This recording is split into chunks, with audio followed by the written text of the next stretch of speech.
নমস্কাৰ SSC constable যদি 2024 আমাৰ এপ্লাই চলি আছে আৰু এপ্লাই লাষ্ট ডেট এফালে আমাৰ 31/12/2023 দিয়া আছে আৰু ইয়াৰ এপ্লাই আৰু সকলোৱে কৰিব পৰা হল মানে লাষ্ট ডেটলৈ ৰখি থকাটো ভাল নহব যেহেতু আমাৰ এসএসসিৰ সাৰ্ভাৰ বহুত ডাউন হৈ যায় শেষৰ ফালে অলৰেডি এসএসসিও এই কথা বাৰে বাৰে নটিচ দিও আমাক কৈ থাকে যেহেতু তো এতিয়া আৰু যিসকলে এপ্লাই কৰা নাই লাহেৰে এপ্লাইটো কৰি দিয়ক আজিৰ এই টপিকটো হল এসএসসি যদি 2023-24 কিছুমান প্ৰবলেম হ'ব পাৰে বহু ক্যান্ডিডেটছৰ যিসকল ক্যান্ডিডেটছ নিউ আগতে এই ভৰ্তিত পাৰ্টিসিপেট কৰা নাছিল এবাৰ প্ৰথম কৰিব তেওঁলোকৰ বাবে এইটো এটা প্ৰবলেম সন্মুখীন হ'ব পাৰে তো সেইটো টপিকৰ ওপৰত অকমান আলোচনা কৰিব ওলাইছো সেই টপিকটো হল আমাৰ ক্ৰুচিয়েল ডেট যেটো আমাৰ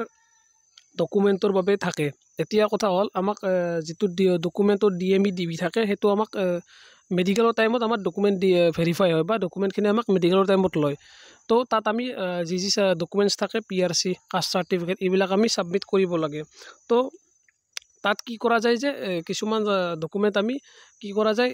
মেডিকেল দিয়াৰ আগত বনাই লৈ যোৱা যায় আৰু তাত একসেপ্ট কৰিও কেতিয়াবা একসেপ্ট নকৰেও বহুত ঠাইত বহু কেন্দ্ৰ মানে মেডিকেল সেন্টাৰত একসেপ্ট কৰা নাই যোৱাবাৰ আগৰবাৰ আৰু 2018 তো আৰু বহু সেন্টাৰত একসেপ্ট কৰিছেও তো এইবাৰ যোৱাবাৰৰ পৰা যদি ডকুমেন্ট অকমান ষ্ট্ৰিক্ট হল হয়তো এইবাৰ বা আহি থকা দিনত একসেপ্ট নকৰিবও পাৰে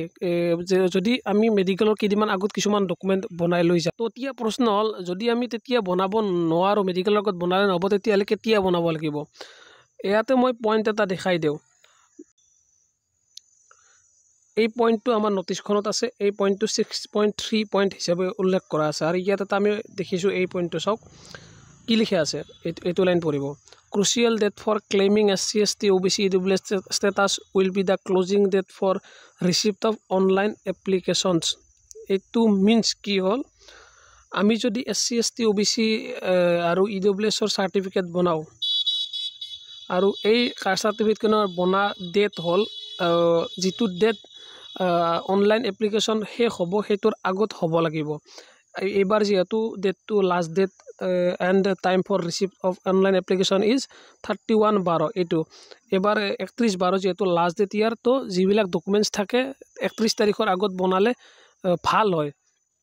তো ক্ৰুচিয়েল ডেট এবাৰ 31/12/2023 হয় তো যিবিলাক SC ST OBC EWS certificate বনাব লাগে এই ডেটটোৰ আগত ৰেডি কৰাটো সকলোৰে বাবে জৰুৰী এবাৰ তো এইটো পইণ্ট সকলোৱে ধ্যান ৰখা উচিত তো এইটোৱে আছিল এবাৰ ক্ৰুচিয়েল ডেট আৰু এইটোৰ আগত সকলোৱে নিজৰ ডকুমেন্টছ বিলাক বনাই লওক আজিৰ ভিডিঅ'টোত এইখিনিয়ে ধন্যবাদ জয় অসম।